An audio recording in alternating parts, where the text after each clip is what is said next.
Hi, everyone. Rich Berliner from Digital Locations, and I'm here with Dale Hamilton. And Dale is with Northwestern Nazarene University, and he is associate professor and department chair of what is it, computer science and mathematics? It's computer science and mathematics. Yeah, so we have the two combined into one department just for administrative purposes. Gotcha. So typically, people we're interviewing on my program here are mostly people in the space business or in other aspects of this. But I was really happy to be able to talk with you about what you're doing with sort of forest fires and that whole aspect. As you discussed on our prep call, you've been using drones for forest fires. Is it primarily forest fires that you're looking at? Yeah, just kind of a bit of a clarification there. We're dealing with wildfires. It may be in a forested environment, but it could be in rangelands also.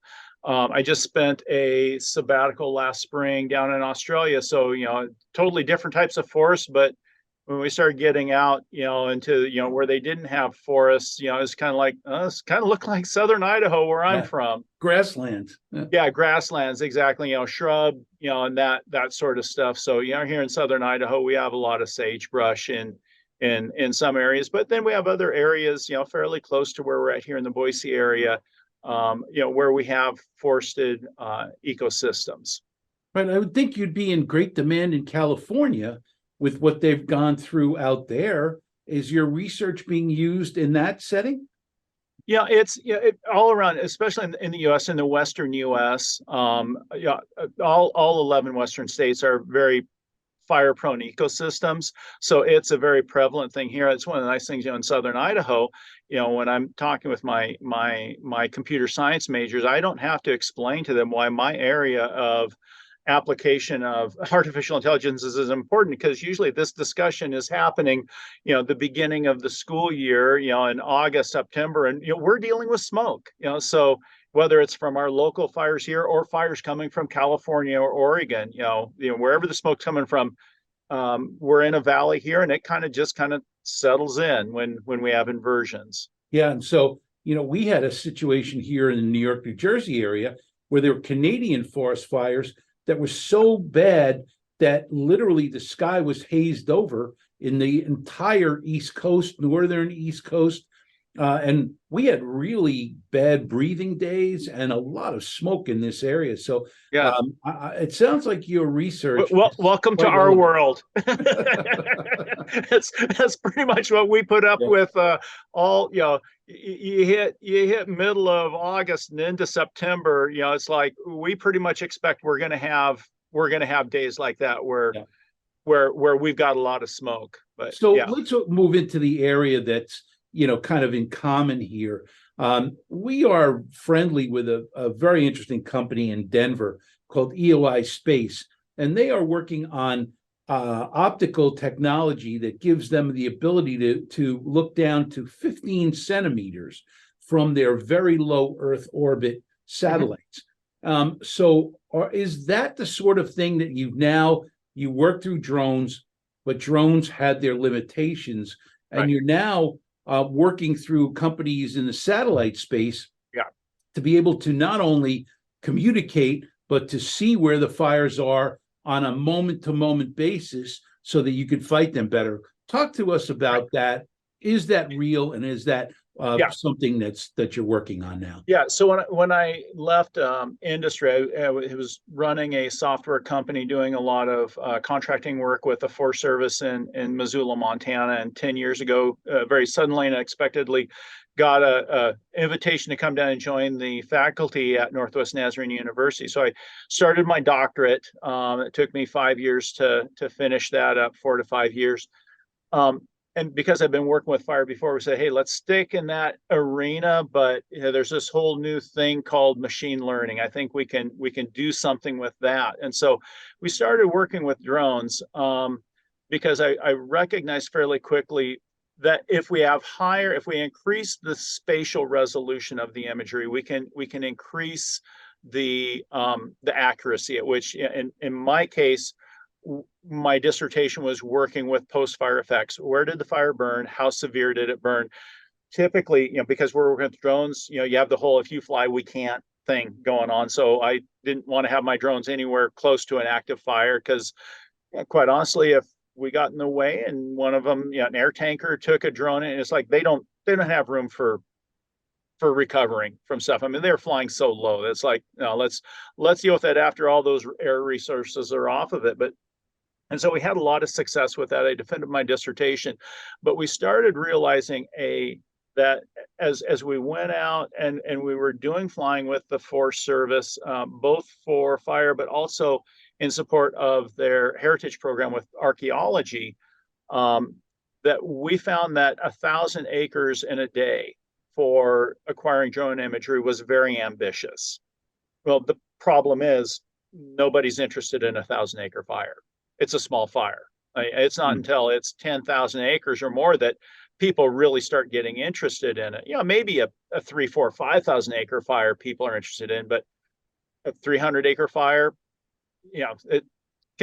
considering that, what the Dixie Fire, is, over 1 million acres burned.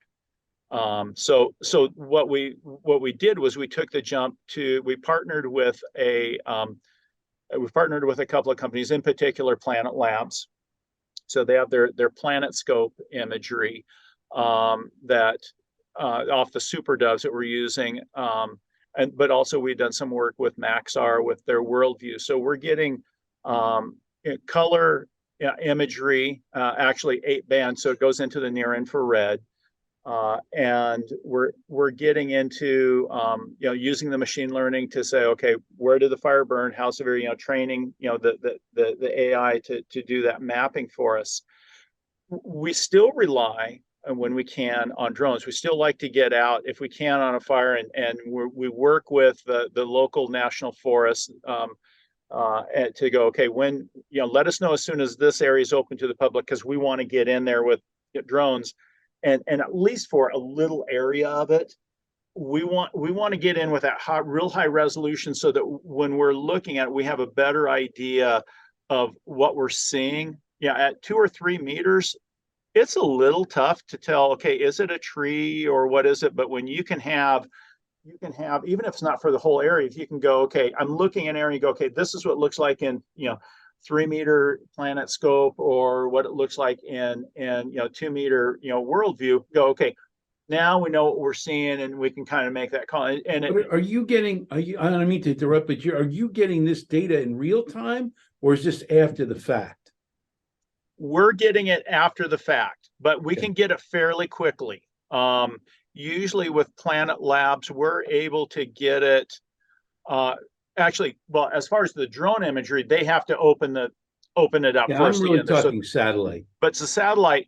We can get that within, I think, Planet Scope. We were getting stuff within a few days. Oh, so I'm talking about the opportunity in my world, and what we're working on and talking with some other folks about getting instantaneous visual of what's going on. So a fireman is trapped in an area, immediately, because not only have they taken a photo of it, but they are relaying it to Earth immediately, so that you could react to saving people that are in the field, to better understanding where the fire is moving, all those kinds of things. So that's where my interest lies. So I think one of the things that that's kind of interesting from us dealing in that kind of an environment, but after the fire, but working with the people I've worked with about okay, so how do we address the communication problems that we have, and being able to get that very quickly. That is a huge issue that we've had, because a lot of the places where we go and we're getting imagery, there is no cell service. Right. So that's why I think a product like what you guys have would be very helpful, both from a data standpoint, as far as the voice communications, because anything that we bring in, we've got to download it before we get in there.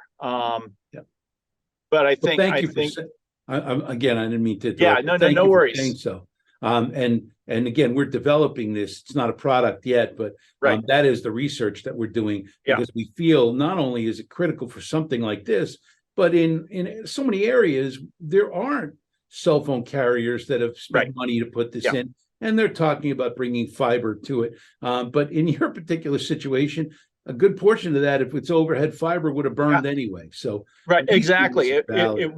would have burned. The other thing, yeah, and when you're dealing with a suppression incident, where you've got fire crews there, talking with friends of mine who've worked suppression, the right now they're having to rely predominantly on voice over radio. And the problem that you run into, for one, is we can't push updated anything out to them when they're in the field. That's one of the things I see, a possibility with what you guys have is being able to transmit not just voice, but also being able to transmit data, high-speed data, which would be absolutely critical, because all the crews go out and they've got an iPad with what the fire looked like 12 hours ago. Right. So if they could see exactly what's happening at that exact moment, and they were getting a download, we've always talked about shooting for like a Netflix type speed, if you will. They could actually see where the fire is moving in real time in this situation. Again, and it's all theoretical how that would get put together at this point, but I see that this is a great usage potential. It's theoretical, of the technology. But it's got very definite applications. So I have one of my alumni who went after a master's in computer science, and he was working with augmented reality. And he was thinking of it in terms of games, but he brought me in because he knew that I would think of something, a real application. So here's where I can see something that a product like what you guys have, where it would be very. When I was talking with the students on his committee, I said, what if instead of doing a game, what if this augmented reality is a heads-up display on an air tanker coming in? And if he has, and this is where what you guys have would come into play, is if you can go, okay, if we know in real time, where each of the firefighters are, or at least the crew, the chief of each of the crews, because he's carrying an iPad with them, phones should be able to work with it. But for an air tanker pilot to come in and go, oh, I've got, if I drop it here, I'm going to slime this whole crew down there. So I either need to radio them or to let them know, hey, you need to get out of the way. You're about to get hit. The other thing that's a real problem, when I said radio them, and then I kind of pulled back, is one of the things I've heard is when things are really going to hell in a handbasket, you can't get anything over the radios because everyone's talking on them. But if we can start going to, text or data to push it out there to say, the crew boss's iPad just starts vibrating the crap out of it, and it's flashing red going, hey, you better pay attention to what's going on because you've got an inbound air tanker that's heading right for where you're at. So now add AI and machine learning to the equation, which could potentially tell you where to put the water on the fire, where to put the crews, to move the dirt, to create barriers, and all of those things. So that's why this is such an exciting topic for me, and that's why I so much wanted to get you on with us. Because you talk about in computer science and in technology today, killer apps. This is a killer app for the things we're working on. Well, so actually, killer apps in my opinion, when dealing with fire suppression, killer apps is kind of like, wait a minute, we don't want anyone getting killed in the arena we're in. You want the non-killer apps. That's right. Yes, we want the apps that will keep firefighters from getting killed. That's exactly right. And so if we can be looking at say, we have air tankers going over, if we have, cameras or the infrared cameras going, hey, this is not the state of the fire as of 12 hours ago, but this is the state of the fire as of, well, an air tanker flew by 5 minutes ago.